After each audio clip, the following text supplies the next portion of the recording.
honor to present the next award, the Terry Headley Lifetime Defender Award. It honors the lifetime achievement of this NAIFA legend. I feel fortunate in giving out this award and this eponym that I know Terry Headley well, and at the same time, the recipient is a dear friend who I have walked the hallways of Capitol Hill for a very long time. First, to have had the opportunity to work and get to know Terry Headley, who we lost this last March, is simply a career highlight. Terry was one of a kind and adored by so many for so many reasons. He exuded passion for NAIFA and our unparalleled advocacy efforts. He believed in our industry like no one I've never met. He understood the true threat that confronts us every day, and he made it his lifelong goal, albeit cut too short, not just with his pocketbook, but with his desire to clearly enunciate why the products and services we provide are so important to protect. And then on the other hand, I have known this year's recipient, let's just leave it at, for way too long. If you didn't know, both of us have served as presidents of NAIFA California, and then we served as NAIFA presidents, and I've leaned on him for a lot. His intellectual capital is pretty unparalleled, and his knowledge of politics is right up at the top as well. In many of these advocacy discussions and then meetings, we got to know each other very well, learn about our families, cheer each other on. We had some pretty critical decisions and meetings with speakers of the House, both red and blue leaders, and chairs of the House and Ways and Means Committee in some pretty critical times. You see, John leads NAIFA Blue just like Terry did. John has stepped up and contributed a lifetime of over $50,000. And he continues today at the platinum level, and he's been a top 10 contributor from California ever since the gold rush. He was instrumental in the forming of today's Congressional Council as a founding member, and he has testified on NAIFA's behalf numerous times. However, to prove that it's just not an award that some may surmise you buy, John is the ultimate advocacy warrior. He meets regularly, and I mean regularly, with legislators, not just at the NLC in December or at the Congressional Conference in May. He promotes our brand 365 days a year. Today, he oversees in-district meetings every August, and he is constantly representing NAIFA at breakfast, lunch, and dinner. As one legislative aide told us, oh, we know who NAIFA is, and we also know when you're coming. Ladies and gentlemen, that's grassroots. And even now, 15 years after serving as our national president, he returned to serve on the NAIFA California board as their PAC chairman, and he runs fundraisers at the California events. And with his wife, Dee Dee, he's turned their new living room into an art studio to create NAIFA PAC signs. In other words, it's not just what you do, but maybe more importantly, how you do it. Legislators from coast to coast know John, and they often seek his advice about our issues. You see, the fact is, they say, to like politics you better like people. Well, he likes politics and people so much, he ran for Congress. This former veteran loves the industry, and he will fight for us no matter the time or the effort needed. I think you can see why I believe, and I know, Terry is smiling down upon us as John joins Robert Roach and Robert Miller this evening as recipients of this distinguished honor. Therefore, on behalf of the government relations team and NAIFA leadership, it is my pleasure to announce, and please help me congratulate, our 2023 Terry Headley Defender Award to Mr. John Davidson.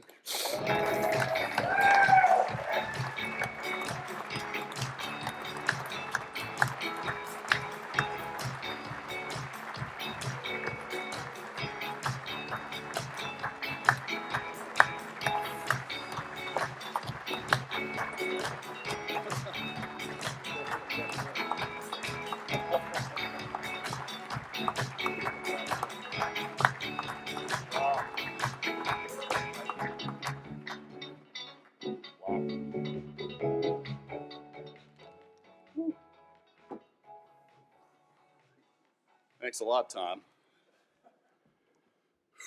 Wow. Give me a minute. You kept that a secret from me, didn't you? Tom, thanks for that overly kind introduction.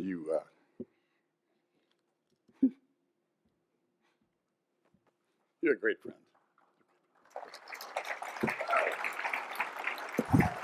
All right. If Dee Dee were here, she'd say, no blubbering, get on with the business. Okay, so. There's no one I'd rather be on Capitol Hill with than you. And now Pete, following in your footsteps.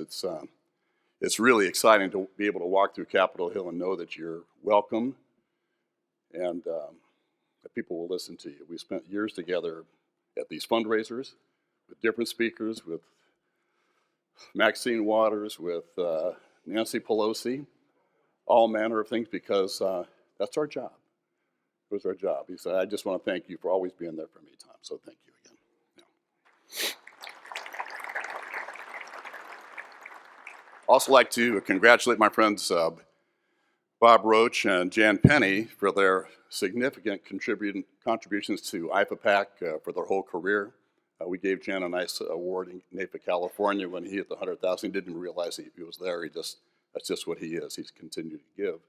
I'd also like to thank Richard and John Neilmeyer in California who put my name in for the Headley Award. I didn't know much about it. And I want to thank the selection committee for honoring me with this. I'm deeply honored to be listed alongside Bob Roach and Robert Miller as a recipient of Terry's award named for him. I only have a few minutes to share 42 years of gratitude with you and professional growth. So let me begin with a couple of confessions. Seems like we got a lot of confessionals up here today. Well, first, a little over a month or so ago, I received an email from Stephanie Sheridan telling me that I needed to be on a Zoom call with her and John Neilmeyer, our national committeeman at the time, the very next day, and I thought, oh, I was in big trouble, because possibly I had violated some federal election law regarding the posters that we were made for the upcoming NAIFA California conference. I didn't realize that I probably had to run them by the GR team or NAIFA PAC or Michael Gerber, and I thought, oh my gosh, I'm in trouble. And so you can imagine my surprise when there were 12 people on that Zoom call and to tell me about the Headley Award. I was totally shocked. I thought, I'm going to jail. I thought,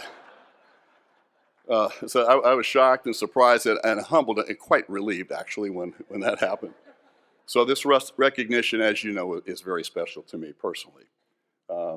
Jerry and I were very good friends, and we worked together for a number of years, going back to, the advocacy events, going back to 2005 when we were at the Baltimore Convention and took 16 busloads of our members to Capitol Hill.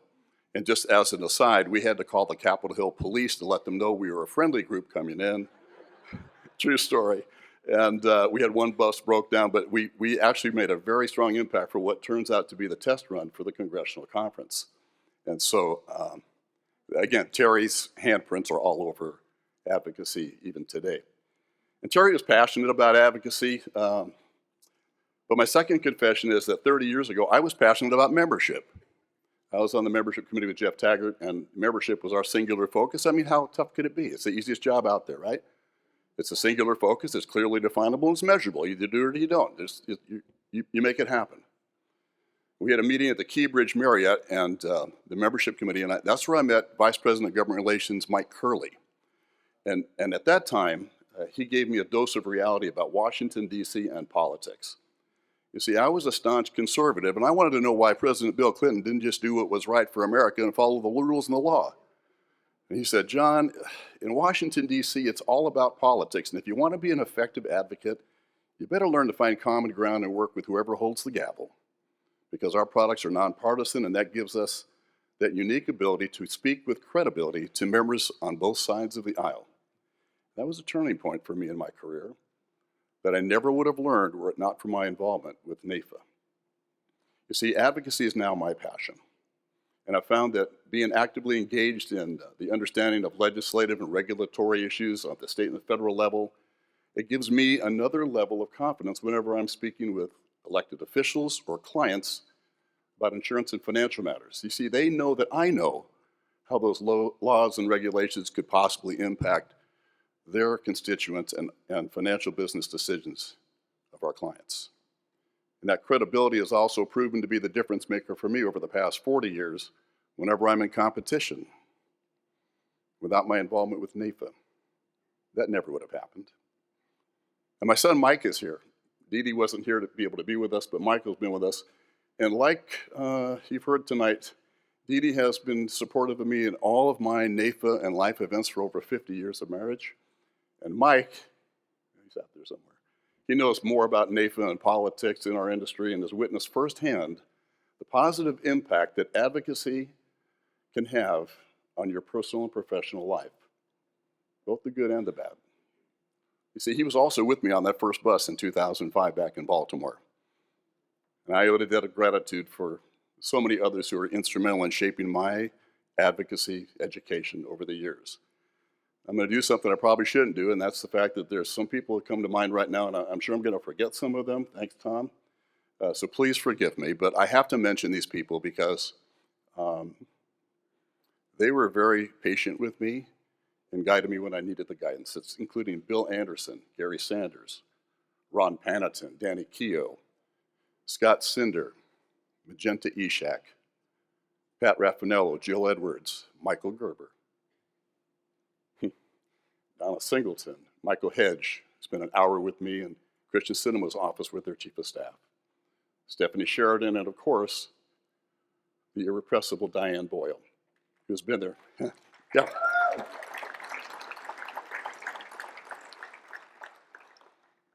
She's full of surprises. And she's been guiding me for over 30 years. We have the finest government relations team in the industry. Wouldn't you agree with that? Yeah. Thank you all so much.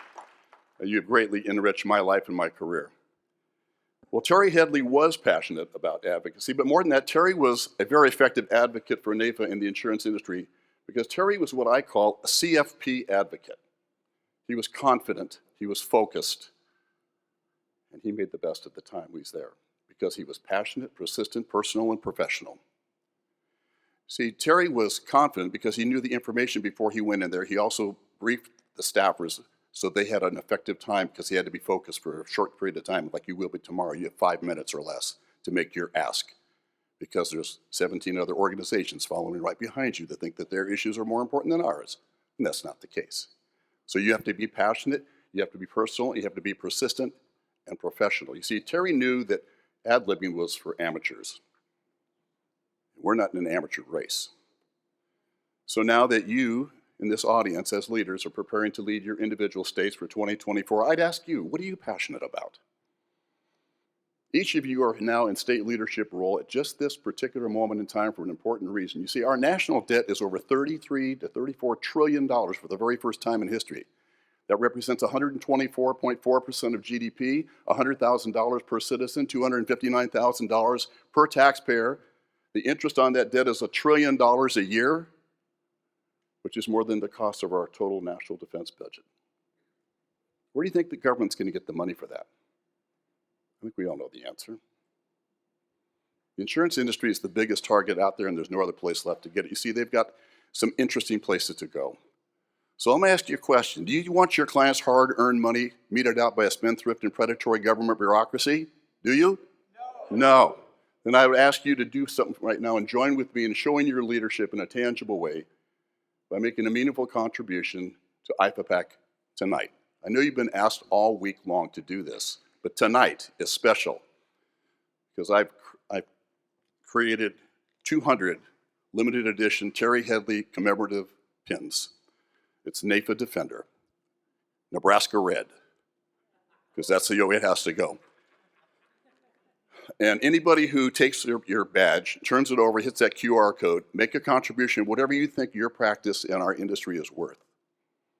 I'll tell you, don't let the minimum be your maximum, okay? Because we're in a big trouble right now. If you do that, you're going to get one of these NAIFA Defender pins. So we've got the staff's going to be circulating with the bags that have the pins in them at your tables. And remember, we're in an election year right now, and the PAC dollars are our volume control to our voice in Congress. And this is your time to lead. And the stakes are higher than they've ever been before. I will tell you that hoping for the best is not a strategy, and failure is not an option. We know that together we can take on anything. So let me close with this. Terry Headley was my friend and an industry icon who had a tremendous positive impact on insurance industry advocacy efforts for many years. Night came for Terry on March the 18th, 2023, but his legacy lives on. I am very humbled and honored to have been selected to receive this award. I will promise you to do my best to continue to promote, support, and represent the values and expectations that this recognition embodies. Thank you all very much. So let's get to work to make a difference. Thank you.